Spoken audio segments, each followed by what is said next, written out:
I'll tell you who else didn't have any solutions today.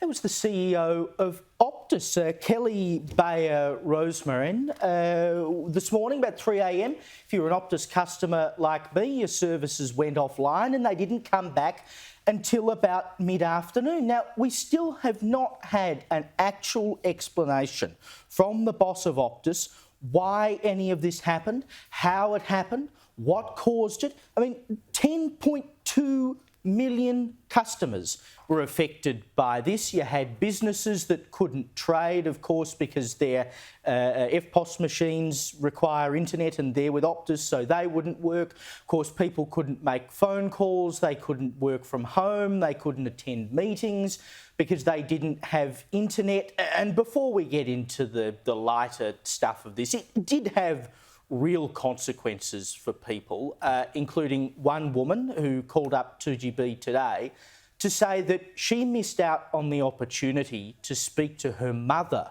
before she died. Wow. Because the hospital was trying to call her saying, you know, she's about to take her last breath. And of course the call wouldn't go through because she was an Optus customer. Now, you know, of course, Optus couldn't have foreseen that that was going to happen specifically, but how awful would you feel knowing that you could have had that opportunity and because a telco buggered things up and still can't tell you why they buggered things up, you missed out on that moment of closure with your mum? Yeah. Well, I mean, and there's tragic stories like that. Then there's business, as you mentioned. I mean, we just had a rate hike yesterday, and then so many businesses today were simply unable to trade because they couldn't receive bank payments. I tell you, the only people that weren't really that affected by this catastrophic system problem was the Greek community. Fair enough, their phones didn't work, but they still had access to funds. They just went to their bedroom and took the cash from under the mattresses.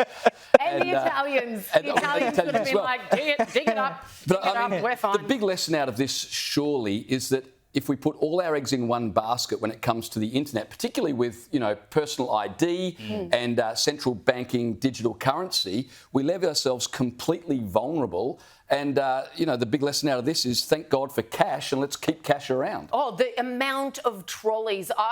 Shout out to all the Coles and Woolies workers today because there was trolleys on top of trolleys that they were going to have to repack into the store because people realised I can't pay. I don't have cash. This isn't working.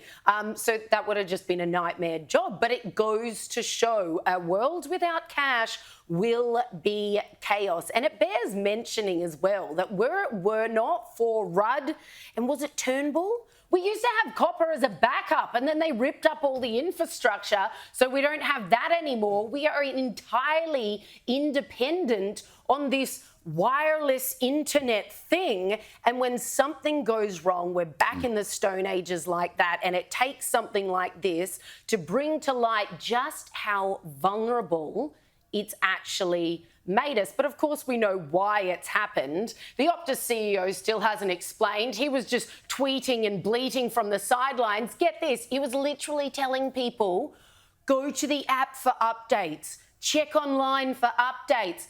How the hell were they supposed to be getting online to check the updates, buddy?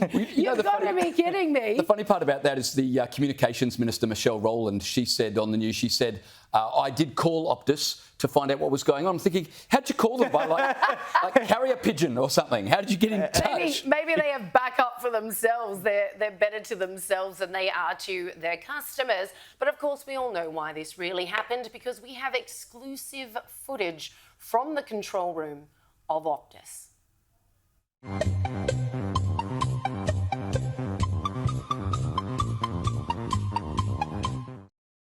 I mean, for crying out loud, there's still no explanation. Therefore, there still can be no solution. If you don't know what the problem is, why aren't you telling us? That's not quite true. There has been kind of an explanation. The boss of Optus said, and I quote, it was a very technical issue. No! Now, I've dealt with IT people before. That is the most technical answer when they say it's a very technical issue, No, you've got no idea what happened. No, at and all. like, at some point they've got to level with us and tell us. Maybe Kelly Bayer Rosemarin is a Telstra customer. That's why they could get through to her. Not even she trusts her. Well, she did some radio interviews, but she had to use WhatsApp. And then her own company couldn't. And then there was service the another one calls. I heard she was on 3AW in the afternoon and she was calling in on Zoom. So, it was all going really well.